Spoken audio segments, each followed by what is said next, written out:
I normally ride a 2016 Arctic Cat M8 and a Skidoo Summit G4, and until yesterday I'd never ridden a Polaris mountain sled, ever.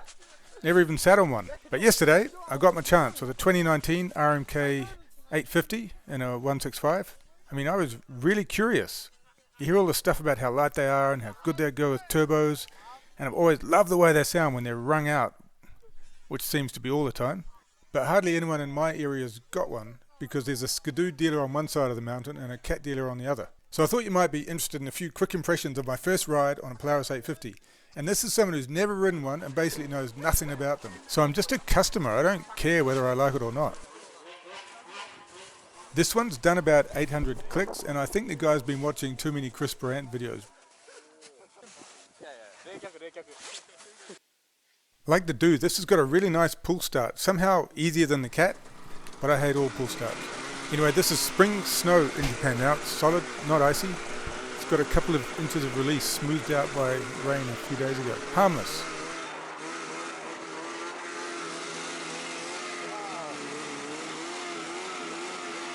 The reason I said wow just then, riding at 2 miles an hour, is because it felt so much like an Arctic Cat.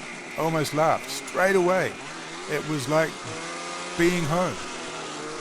If you step off a Cat onto a Skidoo, you know immediately that you're on a totally different sled. Now this Polaris, I swear, if I shut my eyes, I wouldn't be sure if I was riding a 2019 Arctic Cat mountain sled. The steering feel, balance point, man, I found them so similar.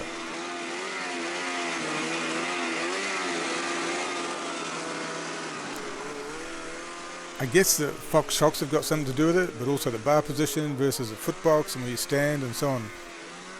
Look, I don't know the engineering reasons, but whatever they are, I felt completely comfortable on the RMK, like I could trust it not to do anything randomly stupid.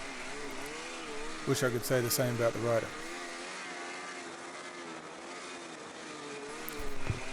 This test ride here was at the end of a full day on the Skidoo, so it was interesting to make a direct comparison of these 850 engines. Tell me if I'm wrong, but it felt to me like the Do's got more bottom end and the Polaris has got more top end.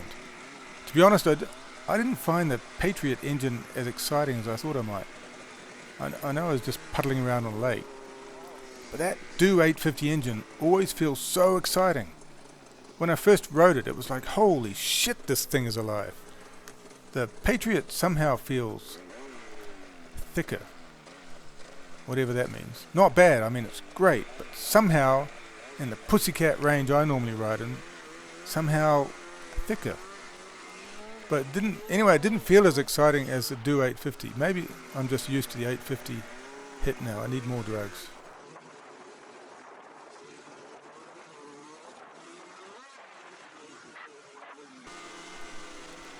I wouldn't normally aim a borrowed sled at a tree so soon after getting on it. So I think it says something about this RMK that I was pretty sure it would go where I pointed it. It felt good from that first tip on the edge. And I definitely couldn't say that when I got on the Summit for the first time. The Skidoo is different, man. Really different. Great sled, but way different from other sleds. If you borrow my Skidoo and you haven't ridden a Skidoo before, please don't go near trees until you're used to it. So this was a pretty short ride and easy terrain. You know, I didn't ring the thing out in deep powder or do anything sensational, but for some reason I had this idea that the Polaris mountain sleds are difficult to ride, only for experts, riders who can slay anything anywhere. But I went out on shallow, pretty firm snow, and the thing's a total puppy. It's stable as, it does what I want it to. I like it. I could happily ride this thing all winter, and obviously there's way more to learn about it than I did today, but it's a good sled. It's so easy to get wound up and tribal about your snowmobile brand, your team. And of course that's what marketing is all about, but really, I just want to find one I can have a good day on. And doesn't blow belts, or grenade motors, or crack rails, or whatever. At least not too often. So look, I know I can't read too much into a couple of minutes flipping around at low speed on a Polaris mountain sled for the first time, but I think I learned some key things about the RMK 850. Point 1, It's not a foreign country. It just feels like a good snowmobile and you can get on it and ride it. Point 2, it's got great balance, more natural than the Do and really similar to a modern cat. Point 3, it's easy to ride. There's nothing weird about it. Shows me her brain cells, then my pride suddenly swells. But point 4, I'm not sure what's truly exciting about this sled out of the box. The Do has got a great motor, the first 850, it's got the shot system, it's got a crazy front end which is kind of randomly exciting, often when you wish it wouldn't be. And the Cats have got the Alpha 1 skid which is completely different and something else in powder. And the Yamahas have got the top secret Enticer Alpha Hawk. So where does that leave Polaris? For me, as a total Polaris ignoramus who's watched lots of videos online but has only ridden one for 10 minutes, well, for whatever reason, the marketing message I'm receiving from YouTube land is that Polaris means mods, it means aftermarket turbos. It doesn't mean out of the box special, it means you gotta do stuff to it.